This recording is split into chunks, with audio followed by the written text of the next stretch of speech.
He had crossed a continent no one had mapped. He'd survived grizzlies, rapids, mountains, and a 2-year journey into the unknown. And then, in a tiny cabin on a lonely road, one of the greatest explorers in American history died in the dark. And we still can't agree how.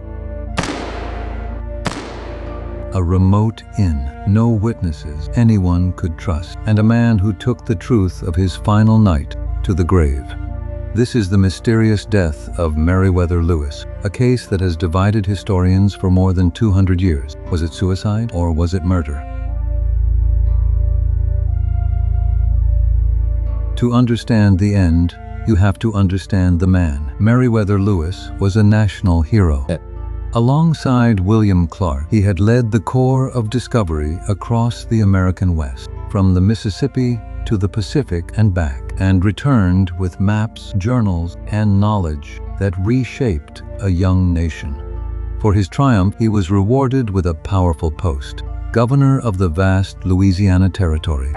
But the qualities that made Lewis a brilliant explorer did not make him a happy administrator. The job was a tangle of politics, paperwork, and money, and it began to crush him. His finances fell into chaos. Debts mounted. Political enemies questioned his expenses. The government began rejecting his bills, threatening him with ruin. Friends who saw him in this period described a changed man, anxious, troubled. Some said he was drinking heavily. Some hinted at a deeper darkness. In the autumn of 1809, Lewis set out on a desperate journey east to Washington to defend his name and clear his debts in person. His route took him onto one of the most dangerous roads in America, the Natchez Trace, a narrow trail that cut hundreds of miles through wild, lonely forest. The trace had a fearsome reputation. It was haunted by highway robbers who preyed on lone travelers carrying money, and Lewis was traveling with cash and valuable papers. On the night of October 10th, Lewis stopped at a rough frontier inn called Grinder's Stand, little more than a pair of log cabins in the middle of the woods.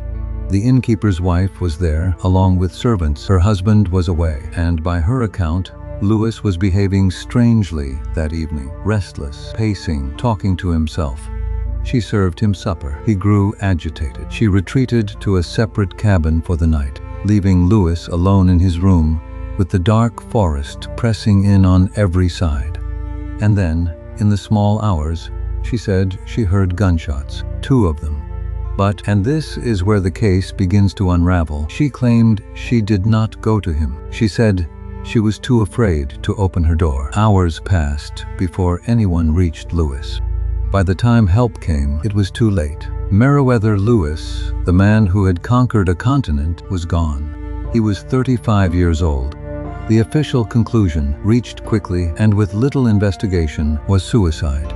And there was a case for it. Lewis was in financial ruin.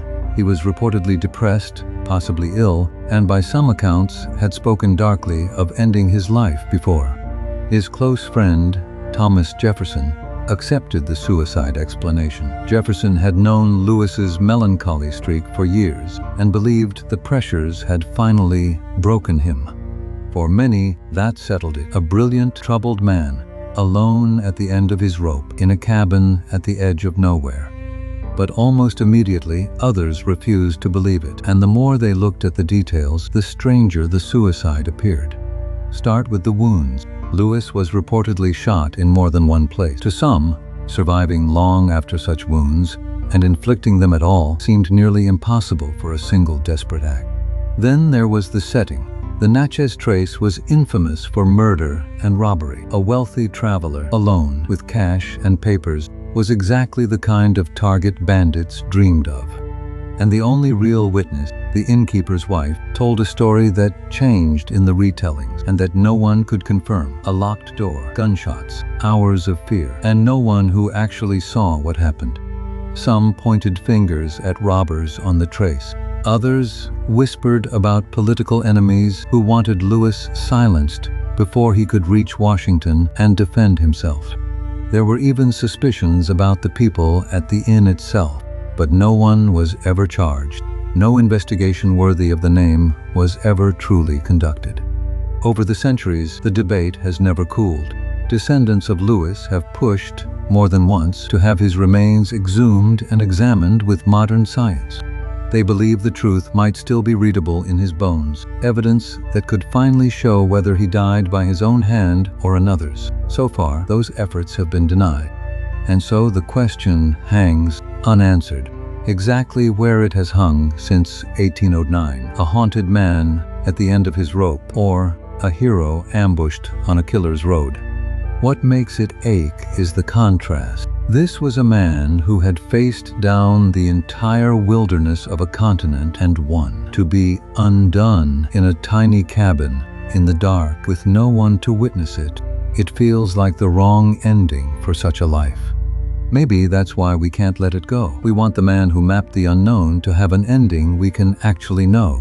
Instead, the Natchez Trace closed over that night, like fog over the trail. 2 gunshots, a locked door, and a truth that the wilderness, as always, decided to keep for itself. If Lewis's last night got under your skin, walk the next stretch of trail with us. Like this video and subscribe to Backcountry Files. Tell me below where you land. The lonely end of a broken man, or murder on a dangerous road, because some cases don't close, they just go cold.